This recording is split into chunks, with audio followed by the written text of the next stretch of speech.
one of the great ambassadors of the sport. It is Glenn Davis. Glenn, as always, great to have you on, my friend. Thanks for hanging out with us here on SDH. Thanks for having me on. I appreciate it, guys, as always. John here and Jarrett here with you there. By the way, what is in the mug and what is on the mug this morning? It's just it's a good dark coffee with a little whiskey. Okay, so fairly normal. And there's because I mean, this was a gift from my sister. I don't know. This is some kind of, I don't know what that is. Glenn Davis hopping on from It's a vessel for drinking coffee. There you go. ESPN 975 in Houston, and as always, soccer matters. And I have my T-shirt is as a part of the appreciation, because I will say this: Did you buy one? I really thank you for. That's amazing that you did that. Thank you. Oh, absolutely. You do a great charity, so thank you. Oh, absolutely. And I will tell anyone that comes across my bow that you are one of the tremendous ambassadors for the sport here in this country. And anytime that we get the chance to catch up with you, it's really cool because we get your perspective on everything. And when you look at the season coming in, news broke a couple days ago about this new playoff format. And I want to start here with you. Obviously, we'll talk about Houston and everything else coming down the pike. But when the new playoff format came online, what were your initial thoughts? Additional volume of games and content for the television deal, I think. I've always straddled the commercial side of it with consequence, right? 62% of your teams make the playoffs. That's a lot. I just wonder how that affects coaches and putting together teams for a season. I don't think it really extends urgency that much.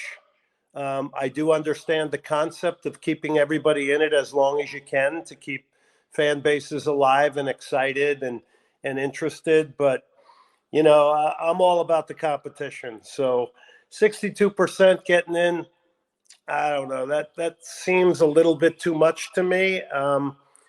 But, the 3-game, I heard you guys talking about the 3 games that occur in round 1 after 8 and 9 will play a single elimination playoff. I think we learned last year, single elimination, people love it.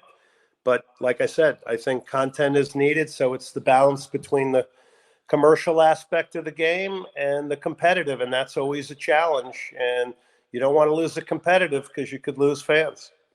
Jarrett Smith for Glenn Davis. So, Glenn, it's been a weird progress in the state of Texas now, with Austin being a part of everything and growing way faster in terms of the on-the-field product than I think a lot of us expected. With Houston, this kind of feels like from the outside, like it's a big reset, bringing in a lifer in Ben Olsen. What's been the vibe around the fan base building up to this season? Yeah, well, it has been a big reset for a lot of years now. I mean, I just very quickly will, remind anybody that's listening out of market that, we were gifted the San Jose Earthquakes, and I make sure that people understand it was gifted. Okay. Not that Houston wasn't a right market to bring soccer to, but I know that created some problems in San Jose. That wasn't our fault down here that we got gifted the team.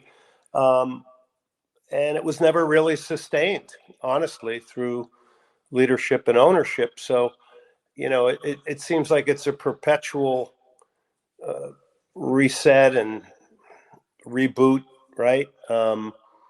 But the good thing is now I think there's more optimism with the new owner, Ted Siegel. They have positions that have been created on the competitive side that weren't here for a lot of years that other teams had. And you just kind of sat here going, how are we competing without these basic elements? How are we competing with your second team in the Rio Grande Valley 6 hours away? I mean, you're not competing. You can say you are, but you're not. But I think they're in the right direction as far as creating these new positions. There's more spend on that. They've freshened up the stadium. But at the end of the day, we all know the product on the field is ultra important. This is a market that's going to demand, if you want the authentic soccer fan, creative, thoughtful, purposeful, exciting soccer, right? So that's the question. We've had a lot of managers come in and out. And a lot of change this year, which I think is got people pretty excited. On the other hand, there's also a lot of people just kind of sitting back like this going, okay, let's see. Because, we've kind of heard a lot of the same things before. I was going to say, and it's like you're reading my notes here, there seems to be this balance. I am. There seems to be this balance of optimism and frustration, and that it's almost like trying to figure out how to drive a clutch in a car for the first time. If you don't know how to drive the clutch, the car is going to hiccup its way down the road. So is it fair to say that it's like, yeah, you got to show me, I want to be a part of this, but I'm not sure yet, and it's going to take a while for this engine to get warm when it comes to this season if things are successful with Ben Olsen? Yeah, this is an interesting soccer market. I mean, there are people from all over the world in this city, and yet our MLS product really, the relevancy factor now, everybody's working on trying to get that to a better level here, and I think the organization is trying to do that now with new hires and things. Look, Austin blew the MLS status out of the ground, right? They're the gold standard, even though they've only gone into year 3 now. But, in a way, and I say this very respectfully, but healthy shaming is not a bad thing. Mm-hmm. And certainly from, attendance and relevancy, and, you can condition it any way you want. Oh, there's no pro team in Austin. It doesn't matter. They're putting 20-something thousand people in their stadium every game. And that means other markets have to lift the bar. So I think it's one of the best things that could have happened to Texas when it comes to soccer is, number one, create these rivalries, hopefully. But number two, up the game of Houston and Dallas, right? Simple. So we have a number of degenerates who follow us on a daily basis, who, when we're not watching local games or whatever their local fan affiliation is, they'll find games anywhere, anytime. If they stumble upon a Houston game, who are some of maybe the under the radar guys that they should be keeping an eye on if they stumble upon a Houston game late at night and it gets weird? Coming into 2023, yeah. So, obviously, look, this team is finally going to get built around Hector Herrera. There was that whole albatross last year, him in the World Cup and making sure he was healthy going to the World Cup. That was a sensitive situation. The World Cup's over. It's time for Hector Herrera to stand up and be the designated player he's supposed to be here in Houston. I think they need to demand that out of him. Coco Carrasquilla, a young Panamanian in midfield, I think is going to be the guy trying to drive things forward. But for me, the two biggest pieces that you have to put a circle around, this team couldn't create chances last year. It couldn't support the striker who was a DP, Sebas Ferreira from Paraguay. Who I think is a good striker. He still scored 13 goals, did not have a lot of support. So the two guys I think that I've put a circle around that I believe have to help in the, whatever you want to call it, playmaking, chance creating, whatever you want to call it, is a young guy named Amin Bassi from, he's a French-Moroccan descent from French League 2.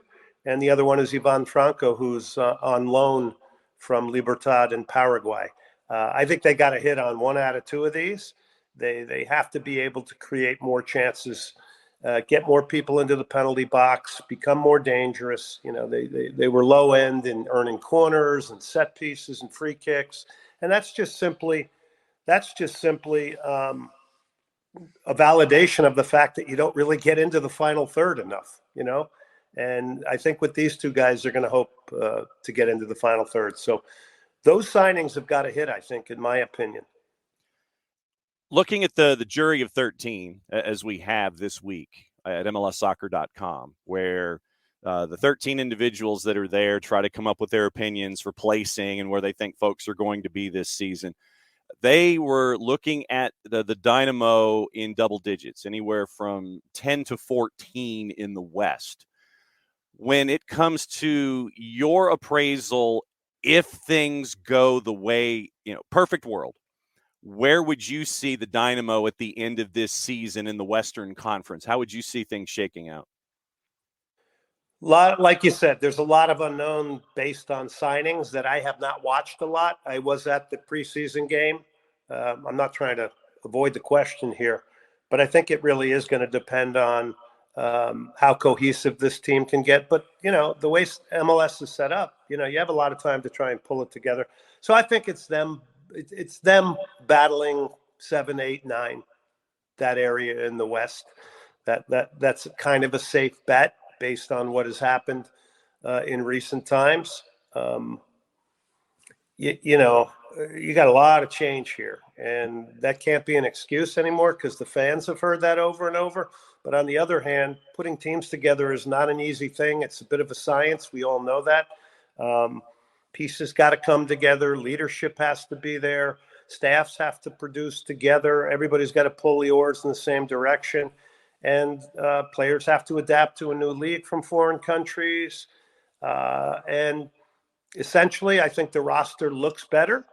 I think it seems to be a more talented roster. They set out Pat Onstad and Ben Olsen and these guys, Asher Mendelson. They set out to, one of their things they've repeatedly said is, we're trying to sign winners, right? So Franco Escobar coming, from Atlanta and LAFC is a guy that's won cups. There was a lot of focus and talk about that. And I think, when you're down as long as the Dynamo have been down as a roster, you got guys that, even though they're trying, their efforts are to be as professional as possible. When you've been beaten down that long mentally, there's a fatigue there that I think even the players sometimes when they're in it don't know how to get out of it. And the best thing for them is to be moved on to another club, right? And now you got guys in that are fresh attitude. They don't really know a whole lot about the past except that they haven't made the playoffs. So I think from a standpoint of cleansing yourself from the old mentality and, a lower bar with new guys that have come in on rosters that have won things, I think that's important. And you were talking a bit about getting the authentic fan in Houston, and you've been there for a while. You know kind of the heartbeat of it. For those of us that just kind of see it from the outside, and we do think, wow, Houston feels like it should be a huge market. What do you think the ceiling is for that market if everything just clicked and it became the power that, we wonder if it could be? Look, I'm going to say that these games should be sold out. I'm sorry. I don't care about the heat. I don't care about the fact that there are other pro teams here. Tired of all that. Tired of hearing about all the excuses of why it can't happen. This is a city of 8.5 million people. And every time I get on the road, I think those numbers are climbing because the traffic is becoming unbelievable down here. Sure that I time my day where I'm looking for the low end traffic hours to go do things, but I just don't want to hear the excuses anymore. I came here to play professional soccer in the 80s. And as you guys know, that was a lot different. I've run a youth club here. I love the soccer community here because of its diversity. And I really think that's the play for me. When we did a rebrand a couple years ago, and that's not under the current ownership, which was an NBA-oriented rebrand, and I was just, honestly, I was like a deer in a headlight. I just was like, huh? Is this really happening? We're trying to be like the NBA when we're a city of authentic soccer fans. So that's Pandora's box. If you can open that up through playing style, a quality team, a winning team, sky's the limit here when it comes to that. But the ideas have to get creative. I think there's some more of that coming out now. There's some originality coming out of the club. But I really want to see a big reach to the authentic soccer fan and, the celebration of the sport globally, because it's a global city. This is why we have the World Cup coming here. Nobody brought the World Cup here. The fans of Houston brought the World Cup here because whenever there's international content, it blows it out of the water, right? That's why the World Cup is coming to Houston in 2026. Everybody's going to stake their claim as to why it's here. For me, it's simply the fan, the passion for the game. You can drive around and see people playing everywhere. I mean, the other day I was in traffic and there was a little island in between the two streets I was on. And here are these guys with two small goals. And I'm like in traffic watching this thing and go, man, this is good entertainment. You got every body type out there. guys are kicking each other. I mean, it was incredible. And I'm like, well, at least I have something to look at while I'm sitting here in traffic. But it was almost a little bit of the theater of the bizarre, because it was just on this little strip of grass in the middle of, nowhere. And that to me kind of epitomizes soccer in Houston. But we got to get down to that level as well. We got to go into those areas. We just can't remain in this safe cocoon. We got to get out there. Glenn Davis hanging out with us because Soccer Matters here on SDH on Thursday and Thursday Thoughts. All right, so let's go down this rabbit hole for a second. If I anointed you soccer czar of Houston and the metropolitan area, how would you orient soccer, whether it's grassroots up or professional down, to where that building is sold out every day, to where the representation that is there for Houston can be there for that MLS franchise? How would you sit there and say, okay, here's my 5-point plan, or however many points you want to make sure that building is full and that Houston is represented the way that you feel that it should be? Yeah, that would take a long answer. I'll try to give you a cliff notes. I think you have to do everything you can to reach out to the authentic community. So that means you have to go in there. You got to get on the ground. I know a lot of the leaders in these areas, whether it's the Nigerian community, the Hispanic community, which, by the way, is very unique and different from a Salvadorian to a Mexican to a Paraguayan. We forget all that. But, you can make decisions that are very authentic soccer oriented to go along with, yes, we need youth, by the way, always. We need youth. We need freshness. We need excitement. But authentic soccer fans that have come from all over the globe will need a different type of reach. And I think right now the Dynamo have to, whether it's their relationship with the youth community, they have to extend the olive branch. You maybe even are so confident that you might admit some past mistakes, right? I mean, there's nothing wrong with saying you got something wrong. Nobody gets everything right. I don't understand why we're always so protective of, not admitting that maybe we did something wrong. Okay, here's how we correct it. Here's the solution. But it would take a comprehensive overhaul of ideas and looking at our international community, because it's rich. It's rich. It's exciting. It's diverse. And, I'm hoping this year we're going to see people from a lot of these different ethnic communities and nationalities coming out to the game. I'm glad you touched on it, because it is more diverse than just Latin communities. It does well by country and culture, and it's tough to balance it all. And it feels like a fool's errand to just say, well, it's all one Latin community. No, it's broken down pretty damn strictly, and even culturally beyond borders. Wanted to get into the rest of the Western Conference with you for a moment as well, of who are you, because that's who you're going to see more than those of us on the East Coast. Who are you looking at in the West to really be the team to look out for? I mean, aside from maybe an LAFC, who I guess we're all expecting. Yeah, and LAFC's got a lot of change. So I think that's going to be interesting to see, where they go. They still have to make some signings, I think, based on who they've lost. Chucho's, I think, gone. But look, so I have a radio show in Austin, so I'm a little bit more dialed in and drilled down on Austin. I think this is going to be a very different season for them. In year one, I know they were getting killed in transition and conceding a ton of goals.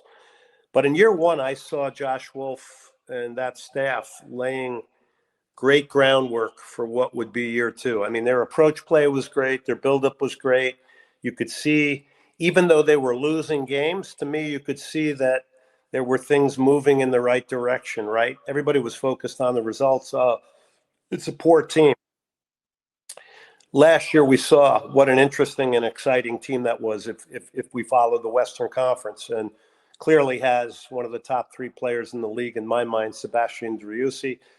They just inked him to a new deal. Look, he's going to get targeted this year, but I think he's one of the most unique players in the league, simply because when he's in differing thirds of the field, I mean, if he's in your defensive third, he's acting like a defender. If he's in the middle third of the field, he can do everything from open the game up with his range of passing to beating guys off the dribble, combining with people.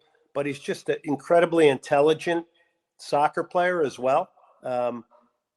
You need people that make good decisions out there, and he was durable and he played a lot. And then when he gets into the attacking third, he looks like a center forward. I mean, he can attack crosses, and you're just going, God, this guy looks completely like a number 9, right? So I find him a fascinating player, very focused, very intense, focused when he plays the game. But I think he's going to get targeted, and I think his workload is going to have to be very much monitored by Josh Wolf and company, because he is the fulcrum of the team. And if he goes down injured, they're going to be a different team. I'm sorry. There's no question. I mean, you can absorb it because you got a good team and a good roster, but without him, you're a very different team. So that to me seems one of the things. They just signed Will Bruin up front, so it's almost like by committee at the striker position. Jossie Zardes, I guess, is going to be the number 1. Then you have a Rudy and Will Bruin. 3 guys. I mean, I think they're system guys right there that can play in the Wolf system. And then, of course, the other real key to me will be they lost Ruben Gabrielson. I kind of called him Austin FC's Virgil van Dijk, pre-Virgil van Dijk injury, by the way, because Virgil doesn't look like the same guy to me anymore. I don't know what you guys think. Right there with you. And he's also got a midfield in front of him that's not performing like it once did. But so they've got Leo Vassinen, a Finnish kid who's 25. He's got big shoes to fill, because I think Gabrielson was a wonderful compliment for Cascante. And so I think Austin FC is going to be entertaining, exciting, but, with other competitions now, a very different year for them. All right. You mentioned the show in Austin, so go ahead and plug everything, what is going on in the world of Glenn Davis as we get ready for me, I'm a show for plugging stuff, but you know what? In this modern day, I mean, right? I mean, if we're not out there promoting our shows, I mean, I've never been the biggest social media guy. I do it like begrudgingly. Right there with you. Yeah. So it's a mixed thing for me. I get told all the time that I don't do enough of it, and I need to do more videos and selfies. And I know that's kind of strange coming from a guy who's on TV, but has been for 27 years. But the radio shows, and what I will say to you guys is there's a lot of people around the country that do their own podcasts and radio shows. I buy my airtime here in Houston. So that means I'm on the hook for going out and making sure I find sponsorship. And I'm probably I'm a good salesman of soccer, but I'm not a good salesman of bringing in. You have that pressure then, and those other things you have to do, which I enjoy though, because it makes me stretch. It's the pressure's on me. I gotta get it done. And there are nights I walk away and I go, that's a pretty good radio show. And there are other nights I'm going, not good enough. But I think that's the beauty of having the pressure on yourselves. And you guys know you got to get guests. There's a lot of behind the scenes things that you guys are doing all the time. So the Houston radio show is on ESPN 97.5, and the show in Austin is on a network, the hornfm.com. And that's pretty much it. At Glenn Davis, SOC on the Twitters. Glenn, I'm going to go ahead and say it right now. I am going to add you to our golden ticket status, where if at any moment in time during the day when you are sitting there with your cup of coffee and you want to vent your spleen, you can go ahead and duck in here and vent your spleen. It can be a hit and run. You can hang out for however long you want. Just go ahead and say, look, Nelly, I got to get something off my chest. I'm coming in. And so literally you can land the plane, drop the helicopter right on, and you can come on. You golden ticket status, Glenn Davis, as of right this very moment. Thanks for coming on with us for the preview. You know what? I'm not big at grabbing awards. I'll take it, guys. I love it. And same for you on my shows. And we do need to bring you guys in for some Eastern Conference talk now that we have a little bit more of crossover. But I do have a punching bag in the garage. So, I do release the stress sometimes. There you go. Glenn Davis, one of the great ambassadors for the sport of soccer here in the United States. Thanks for hanging out with us for the preview here on Thursday. That's your Thursday Thoughts. We'll catch up with you soon, my friend. Anytime, guys. Thank you very much.